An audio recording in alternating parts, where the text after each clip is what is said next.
Okay, that's enough about money. Did you guys have a good Halloween? That was so fun, and I did too. I hope you had a great week, and it was negative 30 on Halloween, and then it's 78 the next day, which welcome to Chattanooga. But I spent this week with the holiday and everything. Normally, I sit down and take a lot of time to write a message. I did not do that this week because I'm not preaching. We're doing a series through the Gospel of Matthew, and I thought, what better person to deliver a message through the Gospel of Matthew than my friend Matthew Murphy. His namesake. We found out through the series that the name Matthew means gift from God, and Matt's been telling me that for years. He's like, dude, you're welcome, man. I'm kidding. And Matt always does a dynamic job. Let me just brag about Matt and Shannon for a second. They lead our youth ministry. They do a tremendous job. And my daughter's in there, so I have a spy in the land. And so she's always telling me, man, Matt cusses way less than you do when he preaches. And no, just kidding. But they do a tremendous job. They have great hearts, and they've been here, a part of our church for several years. And he's got a true gift to deliver the gospel. And he's going to continue our series in Matthew today. And so give him a warm welcome as we welcome up Matt Murphy. Murphy coming up with his cool shoes on. Always has way cool. Do you get new shoes every time you preach? Shannon's like, stop preaching, for goodness sakes.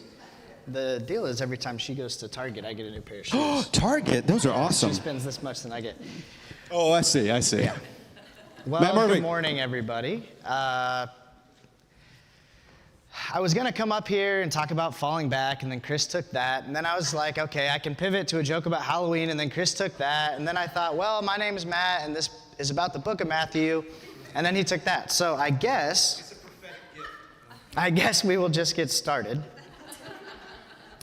As long as they don't trip over the rug. So the Gospel of Matthew, we've been going on it for a while. We will continue going on it for a while. Because it's a long, long book, but a book that's incredibly important that goes through the life and ministry of Jesus. Last week, Chris left off in Matthew 9, discussing Jesus healing the bleeding woman and also raising the girl from the dead. So just some light work from Jesus there. And if you missed it, you should check it out on the Family Church podcast, because I feel like we haven't plugged the podcast enough. But it's great. You can go listen to Chris and all the great things that he has said in the past. And I think that's a great resource. So I am going to skip Matthew 10 and 11 and go to 12, because Chris said I could. He might come back to it, but I just really wanted to focus on this first part of Matthew 12 today. Chris talked when we first started talking about, hey, where would I fit into Matthew? This was a part that I felt very led to share, had some thoughts on that I'd like to share with you guys, and hopefully you guys get something out of it like I did. Quickly, though, I will just quickly give you a very brief overview of Matthew 10 and 11. Chris may come back to them at some point, or he may not, depending on how we're doing with, time, and we don't really want to be in Matthew for the next 3 years, so we'll see how that goes. But chapter 10, Jesus provides instructions to the 12 apostles, Matthew being one of them, and sends them out to the lost sheep of Israel. So the focus is going to be for them to preach the message of Jesus to the people of Israel, not going outside of that group, but focused on Israel.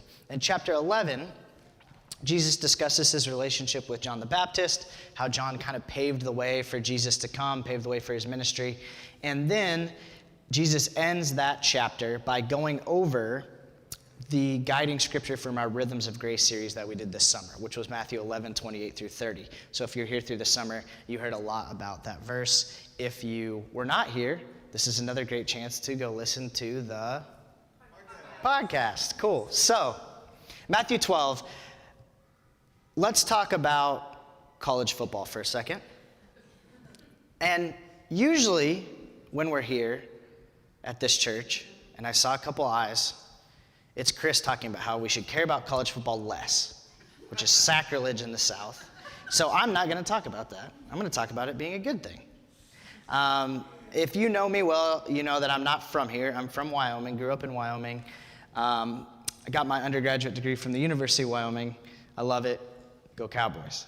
Having said that, it's nowhere near the level of the SEC and Southeastern football. So when I moved here about 6 years ago, I'd always loved college football, and I was kind of thinking about, all right, which of these teams am I going to, align myself with? And as I just started getting more friends and everything, it just kind of decided that it was going to be Tennessee. That was just the way it was going to go.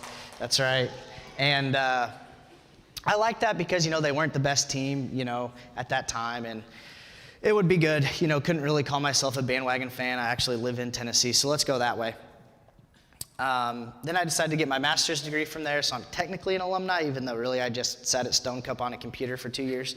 I don't know if I paid more in coffee or tuition, but don't ask my wife Shannon about that. But one thing that I've learned is that college football is very focused on traditions, right? There's very important traditions to an entire group of people that you wouldn't think is that important. Because at the end of the day, what Chris says about college football is kind of right, in that it is just a game, right? And at the end of the day, we will all continue going on with our lives, not totally dictated by the 18 through 22-year-olds that are playing on the field. However, there's a lot of tradition, and it's really, really cool. If you've been to University of Tennessee games, Shannon and I actually went yesterday. You have the vol walk before the game. You have, the tee, and they run through the tee to start the game. It's football time in Tennessee, all that great stuff.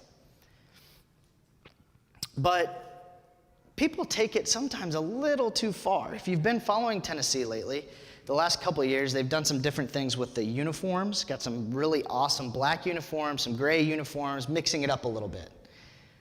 Some people are not Tennessee fans anymore because of this, right? You'll see online, I can't believe they would do this. This is crazy, ruining 100 years of tradition, blah, blah, blah. Is it really that big of a deal? Probably not. But the traditions become incredibly, incredibly important. And sometimes they can divide a fan base.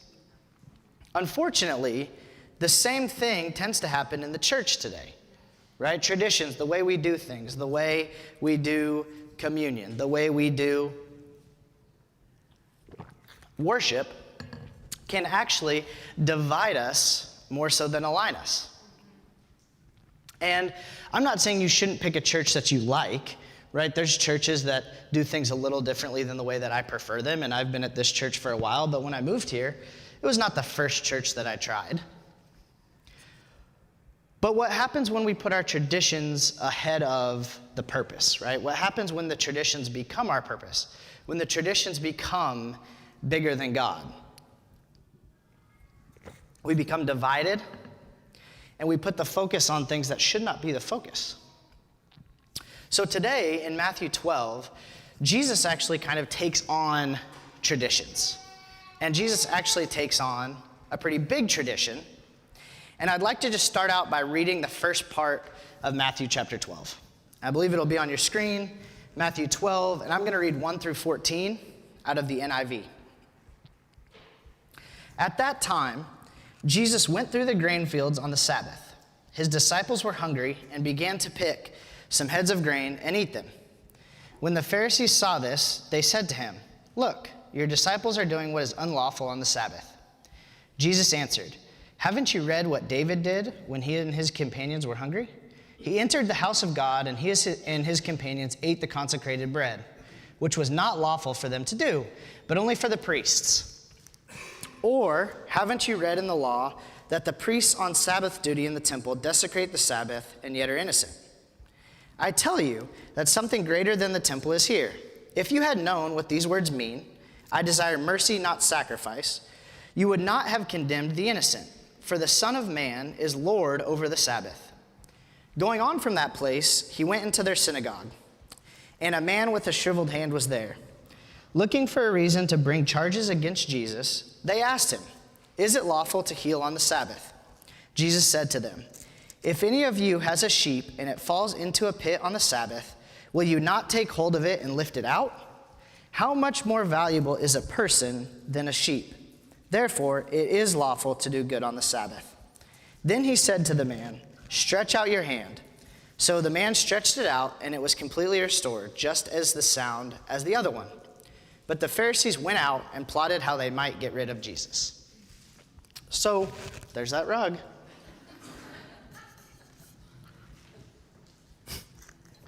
Okay, so that's a long section there.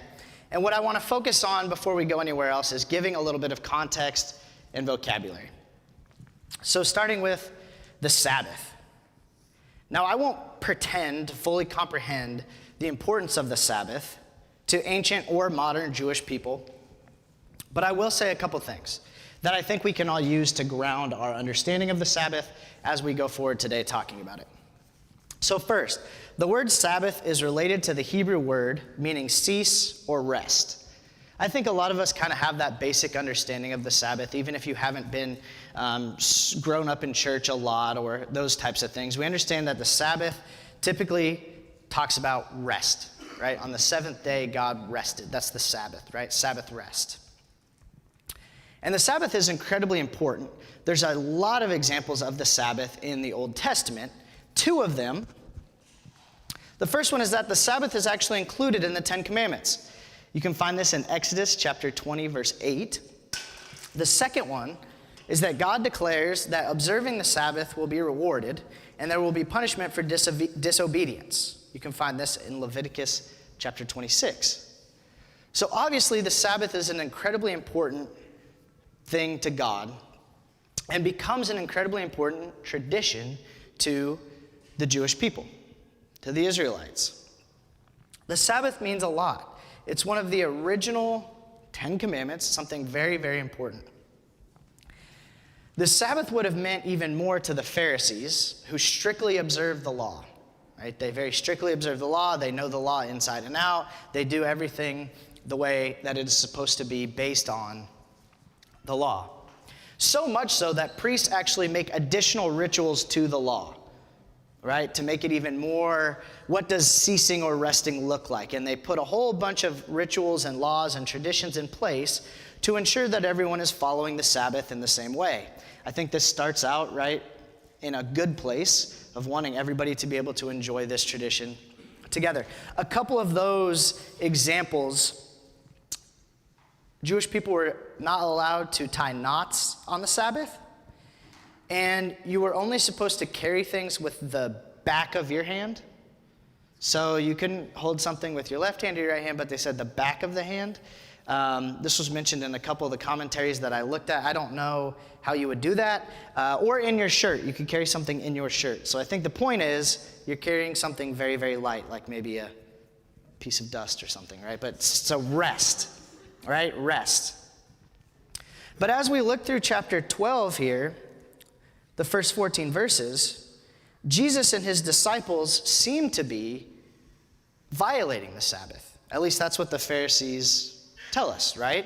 Right here, verse 2, when the Pharisees saw the disciples eating the grain, they said to Jesus, "Look, your disciples are doing what is unlawful." Now, I don't know if this was one of their classic, oh, gotcha, trying to get Jesus, or if this was really something that bothered them, probably a little bit of both. But it goes against a tradition that they held very, very closely. The bottom line for the Pharisees was that what the disciples were doing was breaking the Sabbath tradition and the Sabbath ritual. So what is the bottom line for Jesus? Because if we believe that Jesus is God, he can't contradict or go against what has been taught in the Sabbath. So what is the point of Jesus defending the disciples eating the grain? What is the point of Jesus then healing a man in the temple on the Sabbath? So, I want to go back to one piece of this in Matthew 12, and that's Jesus' answer. So starting in Matthew 12:3, where Jesus answers, "Haven't you read what David did when he and his companions were hungry? He entered the house of God, and he and his companions ate the consecrated bread, which was not lawful for them to do, but only for priests. Or haven't you read in the law that the priests on Sabbath duty in the temple desecrate the Sabbath and yet are innocent? I tell you that something greater than the temple is here. If you had known what these words mean, I desire mercy, not sacrifice, you would not have condemned the innocent." So, I want to stop there. If you were reading along, you may have noticed that there is quotes around the term in verse 7, I desire mercy, not sacrifice. There's also, in some Bibles, don't know if it's in yours, a little either letter or number. Mine is a little letter A. That's right after those words, I desire mercy, not sacrifice. And if you look at the very bottom of your page, that little baby letter will take you to a footnote that will tell you what Jesus is quoting, right? So if we look at this particular footnote, at the bottom of my Bible, it says that Jesus is quoting Hosea 6:6. Now, this is always a very important thing that Jesus does because the Pharisees would have known this, right? They are masters of the law. They are masters of the Old Testament. So they would have known exactly what this means. Thankfully, for us, we have these footnotes. We have the context. We can go back and look at it in different translations and really figure out what is meant. But the Pharisees would have had a good understanding of where this is from. Don't worry. We will also gain a little understanding of where this is coming from. So we're going to go to the book of Hosea for a second, which is what Jesus quotes. And this is in the Old Testament. Hosea was an Old Testament prophet. And if you know a little bit about prophets and prophecy, essentially the prophets would communicate God's desires to the Jewish people, right? They were used by God to communicate the things that God needed from the Jewish people, especially when they were not exactly living out their commitments to God, were not in a fulfilling relationship with God. So Hosea is going to do this, and a lot of times these prophecies look kind of like poems or songs and would be shared with the Jewish people. Now, if I went to Hosea 6:6 in my Bible, which is a New International Version, and read it, it would say the same thing. I desire mercy, not sacrifice. However, I'd like for us to see it in a little different way, so that way we can see kind of multiple translations of it. So for this verse, I will look at Hosea 6, and I'm actually going to read verses 4 through 6 out of the Message translation, which will be on the screen. So this is Hosea 6, verses 4 through 6, where Jesus is talking about that. I desire mercy, not sacrifice. Okay. What am I to do with you, Ephraim? What do I make of you, Judah? Your declarations of love last no longer than morning mist and pre-dawn dew. That's why I use prophets to shake you to attention, why my words cut you to the quick, to wake you up to my judgment blazing like a light. Now here's that part. I'm after love that lasts, not more religion. I want you to know God, not go to more prayer meetings. I'll read that last little section again. I'm after love that lasts, not more religion. I want you to know God, not go to more prayer meetings. So that is how the Message translations translates, I desire mercy, not sacrifice. Right? Mercy, that love, that lasting relationship with God is more important than religious activities like sacrifice in the NIV version or prayer meetings in the Message translation. So what Jesus is taking the Pharisees back to is this idea that we need to keep the focus on the focus. Now, that sounds kind of silly, and that's something that my assistant principal tells all the kids every day in the announcements. Keep the focus on the focus, which is great if you know what the focus is, right? It's a great line as long as we know what the focus is. So based on what we talked about so far, Jesus is not communicating to us that the focus is the rituals, right, and the little man-made traditions that have been added on. Yes, the Sabbath is important, but all of these little man-made rules and regulations that have been added are not the focus. Jesus heals on the Sabbath. He allows the disciples to pick the grain on the Sabbath. So there's something deeper here. And Hosea lets us know that it's love, it's a relationship with God. Now, as we continue on, I want to make clear that I love traditions.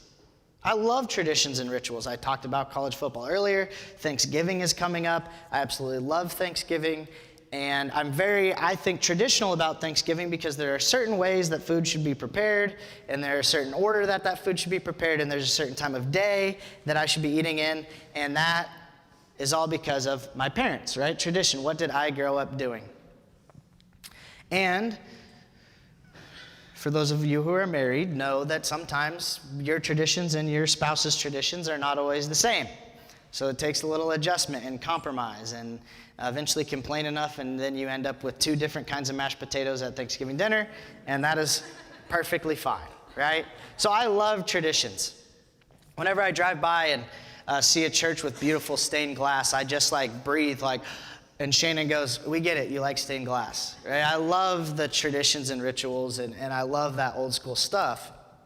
So I'm not saying that those things aren't important, right? Traditions like we do at church, like baptism is a beautiful expression of our faith. Communion is something that brings us back to the cross and reminds us of what Jesus did for us and how his sacrifice serves us, but we can't make those individual things bigger than God and his focus. So let's clarify the focus even more, because in Hosea it talks about knowing God and loving God, but it's always nice to hear Jesus tell it a little bit more directly. So we're going to go back to Matthew, and we'll be in a little different part of Matthew, a little foreshadowing for what's to come. And that's in Matthew 22. And it's going to be verses 37 through 40. And again, I'll go from the Message translation. But before I do that, a little context to the situation. So Jesus is going to be answering more questions from the Pharisees, of course, because it's always them asking questions. Now, I really appreciate the Pharisees because they ask a lot of questions that I have. Now, they weren't asking those questions out of the goodness of their heart. They were asking those questions to try to trip up Jesus, to try to get him to go against the law, against the religion, to show that he's not actually the Son of God. Well, that didn't really work ever because, spoiler alert, he is, right? But I appreciate it because some of the questions they're asking sarcastically, I would really like to know the answers to. For instance, in this story, the Pharisees are going to ask Jesus, what is the most important commandment? That's what they want to know. What's the most important commandment? So Matthew 27, 37 through 40 tells Jesus' response to this. And again, I'm going to read out the Message translation. I believe it will be on your screens as well. So, Pharisees, what's the most important commandment? Jesus. Jesus says, love the Lord your God with all your passion and prayer and intelligence. This is the most important and the first on any list. But there is a second commandment to set alongside it. Love others as well as you love yourself. These 2 commands are pegs. Everything in God's law and the prophets hangs from them. So Jesus really gives us 2 focuses here, and that's God and others. Right? We often talk in church about how there's a vertical relationship and a horizontal relationship, your relationship between you and God and your relationship between other people, which, by the way, if we illustrated that, it would be a cross. Pretty cool, right? So there's those 2 relationships, and Jesus says those are the 2 most important things, your relationship with God and your relationship with other people. So that's the focus. And looking back at Matthew 12, that original scripture that we started out with, we can see that that's God's focus at that time, right? That God's focus, Jesus' focus, is not on following every little man-made ritual part of the Sabbath, but being with God and loving other people, whether it's getting the disciples the food that they need, whether it's healing the man in the temple.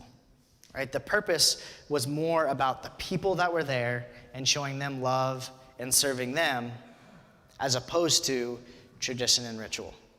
Again, that doesn't mean that tradition and ritual, those things that we really enjoy, are bad, but that can't be the focus.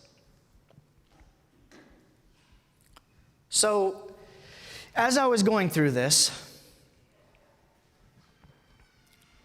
I really liked the message I was hearing because I'm not up here in a suit and tie, right? I like to be able to wear whatever shoes I want. I like to be able to wear, a pink sweater in front of everybody. I like to be able to be casual, to listen to what type of music we want to listen to. But then I thought about the traditions that I have, right? And the things that I have held close to me. And that led me to some questions and some thinking, because at the end of the day, sometimes loving God and loving other people will go against our traditions or our rituals, those things that we hold close. The Pharisees held the Sabbath incredibly close, all parts of that ritual. And when Jesus kind of comes at their tradition a little bit, right, comes at that ritual part of it, what does the end of that section of Scripture in Matthew 12 tell us? Verse 14, but the Pharisees went out and plotted how they might kill Jesus. Now, they'd already been pretty mad at Jesus, but this is kind of the last straw, right? When Jesus kind of takes that traditions of the Sabbath and says, that is not necessary, this piece is not necessary. What's more necessary is loving God and loving other people. Well, a lot of people think there are traditions and rituals that are incredibly important and don't like it when we do things a little different than them. So, are we willing to challenge or go against tradition to follow Jesus? When we think about the modern church, you can think about a lot of people, a lot of groups of people, a lot of individuals who are excluded from the church, who, for whatever different reasons, don't fit with that ritual. Maybe for some churches, it's they don't want to dress up. Maybe for other churches, it's the way they look, other things, that how they live out their life. And we cut them out because they don't match our rituals and our traditions.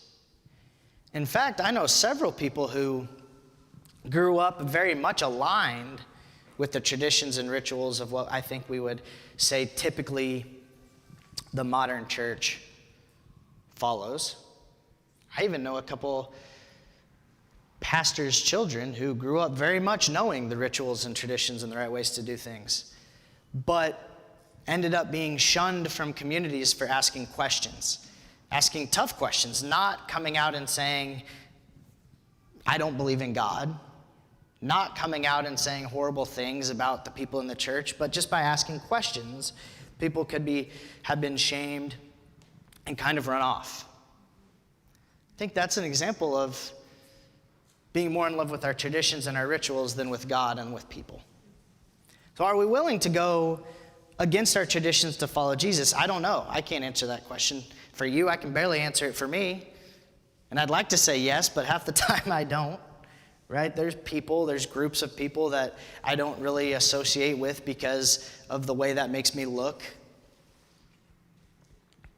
Are we willing to love those people that we've been told we should shame or that we should exclude?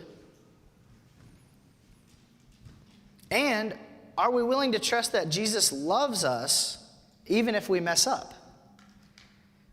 Because at the end of the day, those traditions will still kind of nag at you, right? Oh no, should I actually be hanging out with this person? Should I actually invite this person to church? Because if I bring this person to church and they look this certain type of way, or they say this certain type of thing, am I going to be judged by proxy? What if I shouldn't actually be accepting this person? What if those rituals and traditions, that specific box of Christianity that I grew up with, what if that's actually correct? And I shouldn't be accepting these people, or inviting these people to church, or loving these people the same as I love people inside of my box.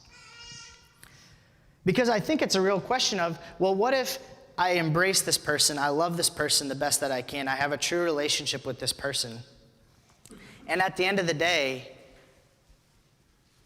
they never conform the way that I want them to conform. I think if we're going into a relationship with the goal of changing or conforming that person, I think we're already in very muddy water with whether or not that's love. I'd say it's probably not. But I think if you're like me and you grew up in that Christian box, in that Christian bubble, those thoughts probably play on your mind a little bit, even as you're trying to be loving and accepting well, what if I spend all this time and I develop this relationship, and then at the end of the day, this person just doesn't feel that connection to Jesus, or this person just doesn't change this thing that I believe is keeping them out of that relationship? I think, first of all, we really can never know somebody else's heart and their true relationship with God and with Jesus. But I understand where you're coming from because that's how I feel. I could be the only one in the room feeling this, but I'm the one talking, so I'm going to keep going with it, okay? I have those questions sometimes. What if I am demonstrating too much acceptance? What if I accept people and that instead of that person conforming to my ways, what if it pushes me to their ways? Or what if it pushes me away from Jesus? I think those are questions that I've struggled with. And I'm not really sure how to answer that question. I think it's different in every scenario. I think it might cause us to ask questions about our beliefs, but I don't think that's a bad thing. I think every time that I've been confronted with a good, valid question about Jesus, about belief in creation, I've always come out the other side stronger. Maybe there's doubt in there at times, but I think the more research I do, the more that I know for myself, I have fallen short and I have sinned. And the only way I'm getting into any type of eternal life is if I get it for free because I cannot earn it. So I think we can embrace those questions, but it's difficult. And I've come to Chris with questions that I've had. I've come to other people in my life with questions and said, hey, this person brought up this thing to me, and it's actually really bothering me because I don't know the answer. The beautiful and terrible thing about belief is that we'll never know all the answers, but we can get help from our community because we have a loving community. If I brought something up to Chris, and next thing you know, he's never asked me to speak again, right? I messed up, right? That makes me feel like I messed up. If you bring up a question to somebody and that person's been inviting you to church and all of a sudden you cut them off and you don't invite them anymore, you stop hanging out with them or you stop associating with them, what does that tell them about Jesus? Certainly not that it's unconditional love. But it's something that's hard because I want to be accepting. I want to bring people in. I want people to see that Jesus is good, that Jesus is an amazing, amazing man, God, who saved us because we could not save ourselves.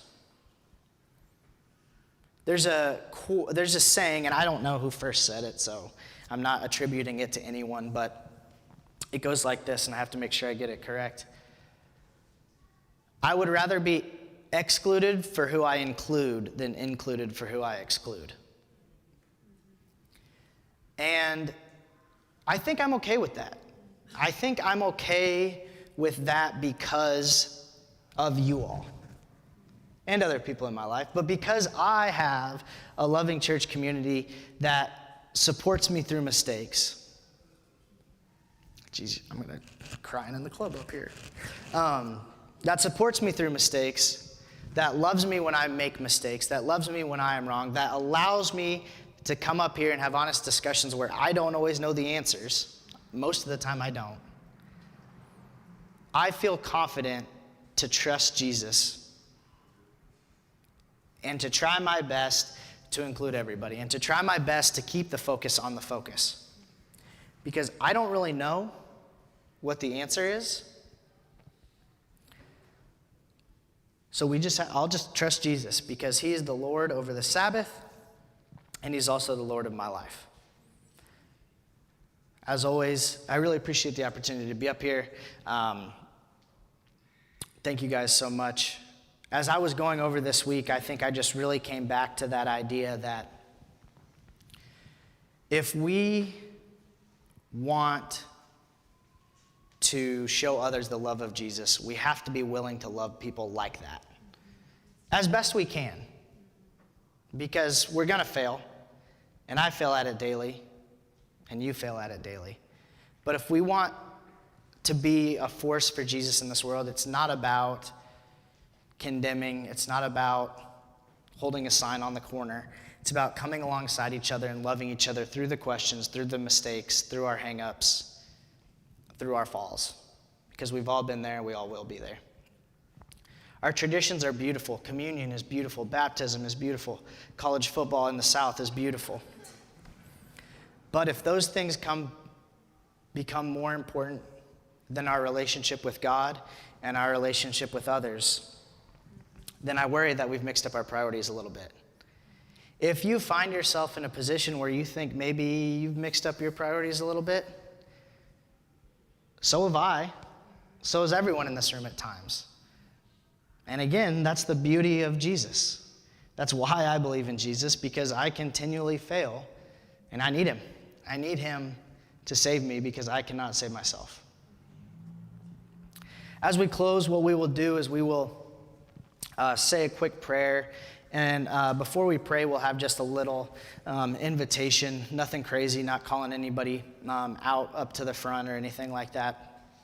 But what we will do is in just a minute, we'll ask everybody to close their eyes, and I'll do a little invitation. And if you just feel like that's been impactful to you today, that you would like to make sure we're prioritizing, keeping the focus on the focus, just ask that you raise your hand and then I'll pray. So, if you will go ahead and bow your heads, close your eyes, nobody looking around, just respecting the moment.